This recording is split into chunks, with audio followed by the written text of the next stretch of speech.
A police station attacked with explosive devices in Colombia left so far 3 officers injured.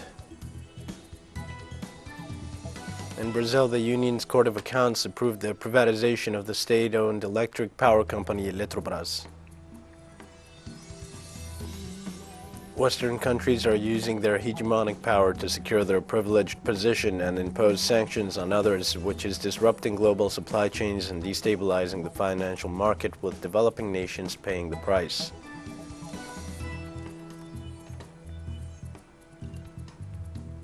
Hi, this is From the South. I am your news anchor, Diego Martin, from the TeleSUR studios in Havana. We begin with the news.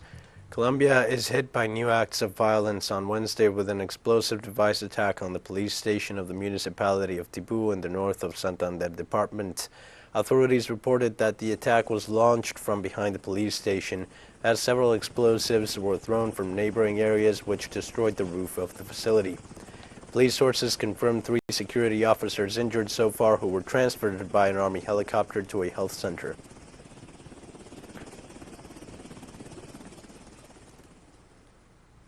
The President of Mexico, Andrés Manuel López Obrador, held a telephone conversation with the special advisor to the President of the United States, Christopher Dodd, during which they discussed issues related to the Summit of the Americas. In this regard, Foreign Minister Marcelo Ebrard described the call as friendly and added that Dodd was optimistic about the issue of not excluding countries of the region from the summit. The Mexican diplomat detailed that President López Obrador insisted on the rejection of not inviting the representations of Cuba, Nicaragua, and Venezuela to the multilateral event. For his part, the U.S. official assured that he will give an answer on the matter in the next few hours. President López Obrador explained his concepts, his idea of why this should be like that.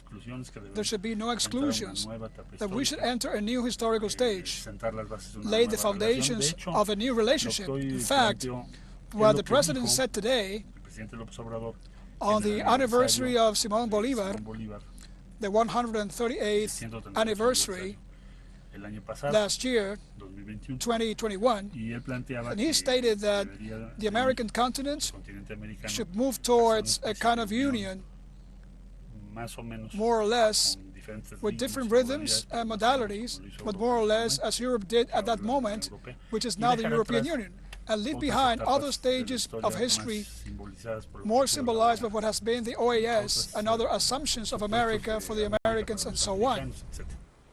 Cuba's Foreign Minister Bruno Rodriguez said that Washington's decision to exclude some countries of the region from the Summit of the Americas constitutes a step backward in hemispheric relations. On his Twitter account, the Cuban diplomat said, with tricks and last-minute maneuvers, the United States is trying to justify its arrogant decision to exclude countries from the 9th Summit of the Americas, which is a setback in hemispheric relations.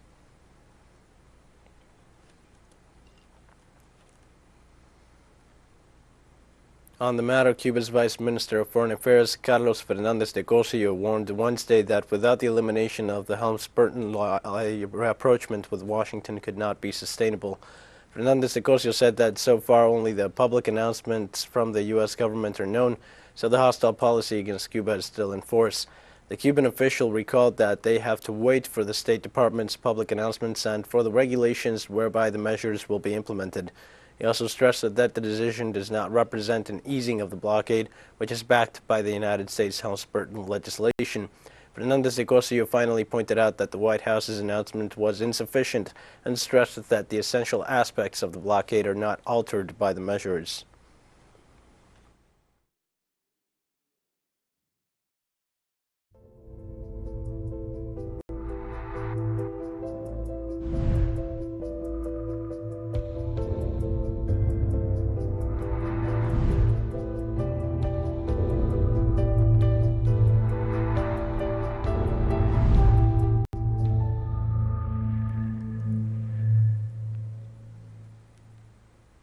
The Cuban Ministry of Public Health, known as MINSAP, after an analysis carried out jointly with several responsible entities, made the decision to assign the second booster of the COVID-19 vaccine to persons aged 50 years or older. With this new age scheme, a little more than 4 million people will receive the booster dose, according to Dr. Ileana Morales, Director of Science and Technological Innovation of the Ministry of Public Health. On addressing the international situation, the expert pointed out that only 14 countries have more than 85% of their population vaccinated, 30 countries have less than 10% in this health condition, and there are 42 countries that have less than 20%. Another figure shared by Morales speaks for itself of the inequity. 95 countries of the total of 194 in the world have less than 50% of their population vaccinated.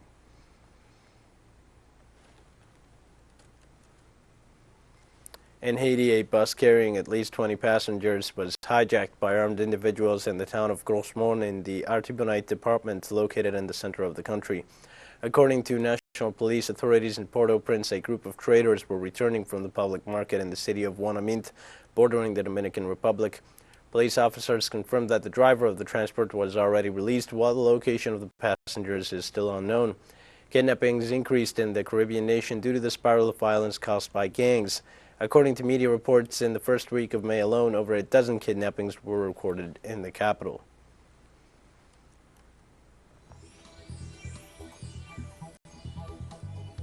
We're going to take a short break now. Please join us again after this.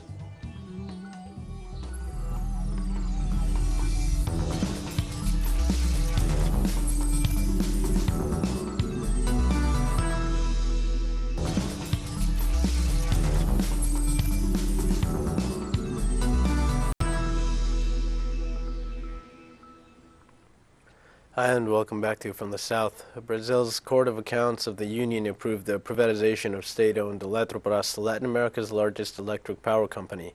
Of the 8 ministers who voted in the session, only Vital Dorrego was against it. The government was waiting for the court's approval to privatize the company this year. If it goes through, Eletrobras would be the first large state-owned company to be sold by the government of Jair Bolsonaro.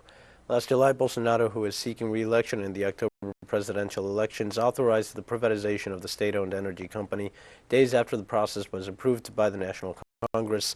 The government justifies the privatization so that Eletrobras can recover its investment capacity, but the opposition warns that electricity prices will rise and that the country's sovereignty is at risk.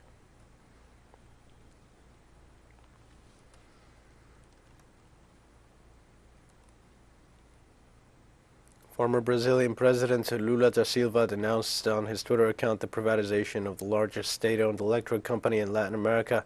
Without public Eletrobras, Brazil loses a large part of its sovereignty and energy security. The electricity bill will be even more expensive, said the candidate for the next elections for the Workers' Party.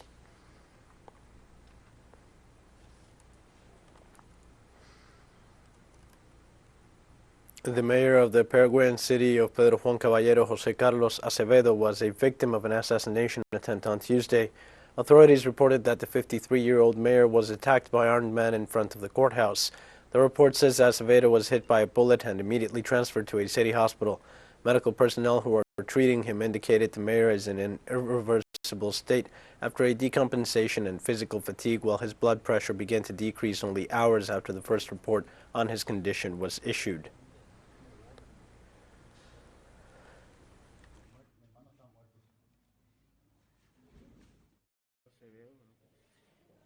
Mayor Acevedo is showing signs of both physical and organic fatigue, which means that he is gradually getting exhausted, and his blood pressure is starting to drop despite all the medications he is being given. This is a very negative situation that we're having and a bit worrying. It's a sudden change that happened while I went up to give a report. When I came back, he started to have this decompensation. Clashes with police broke out Wednesday in Peru as hundreds of mine workers from the Las Bambas company marched through the city of Lima, marking 2 weeks of protests. The miners are marching in protest against President Pedro Castillo and his government for not resolving a confrontation between indigenous people and Peru's largest Chinese-owned copper mine. The miners are demanding the government to forcibly remove all indigenous people blocking the entrance to the mines, saying they are worried about losing their jobs. The indigenous people are demanding higher salaries from the Chinese state-owned Minmetals through its subsidiary MMG Limited for allowing the company to mine on their ancestral lands. Thousands of miners also marched in the cities of Arequipa and Cusco.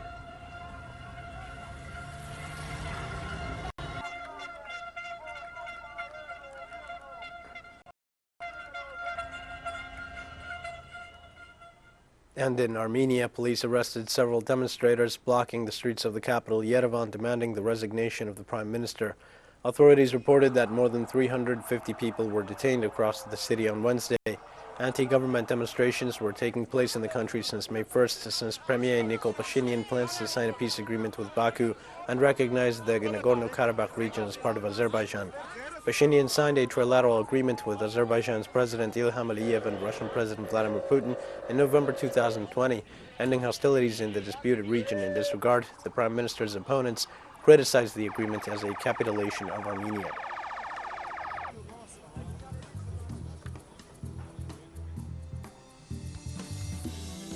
We have more news coming up after a final short break. Please stay with us.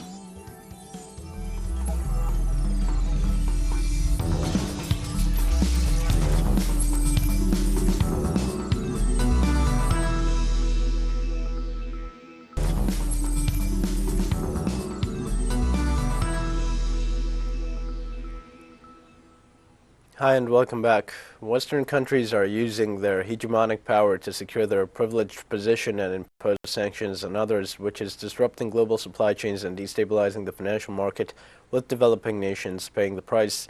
The statement was made by the director of the Center for Africa-China Studies at the University of Johannesburg, David Monnier, in an interview with the China media group known as CMG.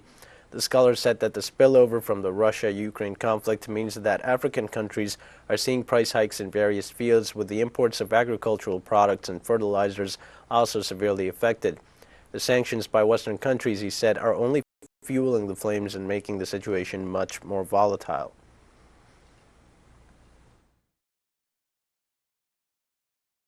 United States and European countries, the so-called Western countries, are using hegemonic power in terms of their privileged position in controlling most of these institutions, IMF, World Bank, the running of SWIFT organization. And therefore, these demands or it calls upon BRICS countries and the Global South to find ways of mitigating some of these problems. On Wednesday, health authorities in Mozambique declared a polio outbreak in the country. The declaration follows the confirmation of a child in the country's northeastern Tete province who got paralyzed by the disease, according to the WHO. The case in Mozambique is the second imported case of polio in southern Africa this year, following a case discovered in Malawi in mid-February. It is the first case of wild polio in Mozambique since 1992, although cases linked to a mutated virus from the oral vaccine were detected in 2019. The World Health Organization declared Africa free of the wild polio virus in August 2020, even though numerous countries across the continent were reported outbreaks linked to the vaccine in recent years.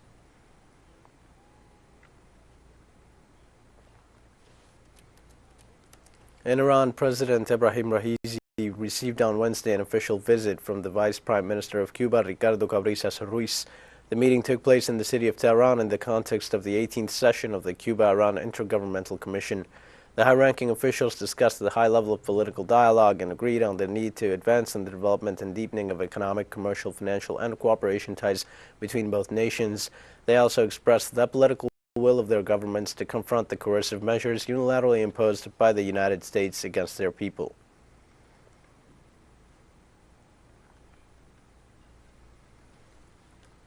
And in Palestine, the Islamic resistance movement Hamas warned the Israeli occupation forces about the possible return of a wave of violence if Tel Aviv re-implements its policy of targeted assassinations against Palestinian leaders.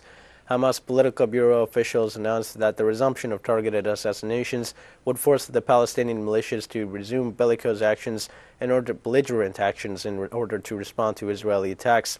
This comes after right-wing deputies this week called on the government of Naftali Bennett to resume the assassination of Palestinian public figures.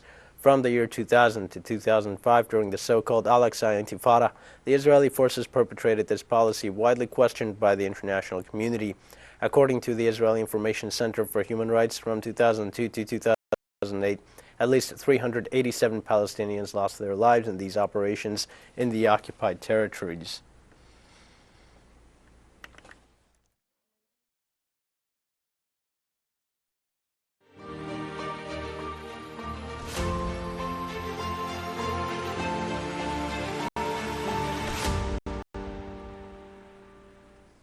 European Commission President Ursula von der Leyen said the bloc was taking its ambition to become independent of Russian fossil fuels to another level as she announced plans for a nearly €300 billion energy package.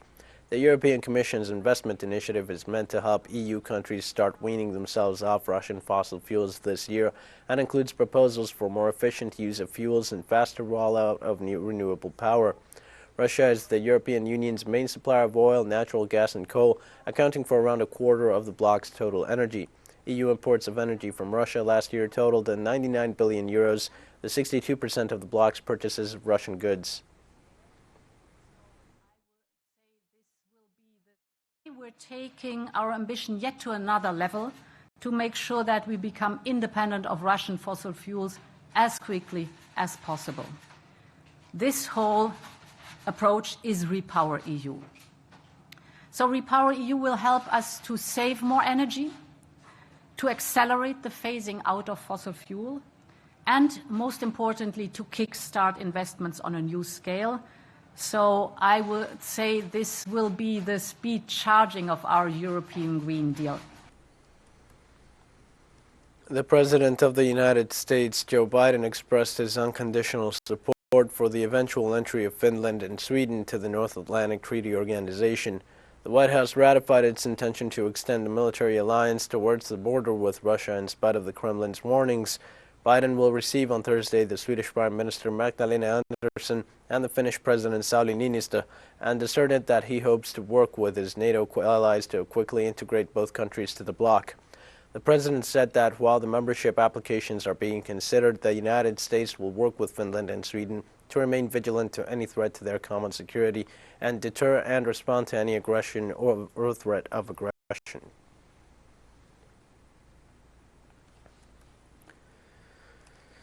The economic crisis in Zimbabwe worsens as part of the negative impact of the Ukrainian-Russian conflict and as a consequence of the current economic globalization. With the beginning of the European conflict and the sanctions imposed by Western powers on the Russian Federation, they confirm the legal character of the sanctions that the African nation has suffered for more than 20 years. The United States Congress, through legal instruments such as the Zimbabwe Democracy and Economic Recovery Act, increased the economic affectation. Despite these strategies, the measures remain illegal since they do not have the approval of the United Nations.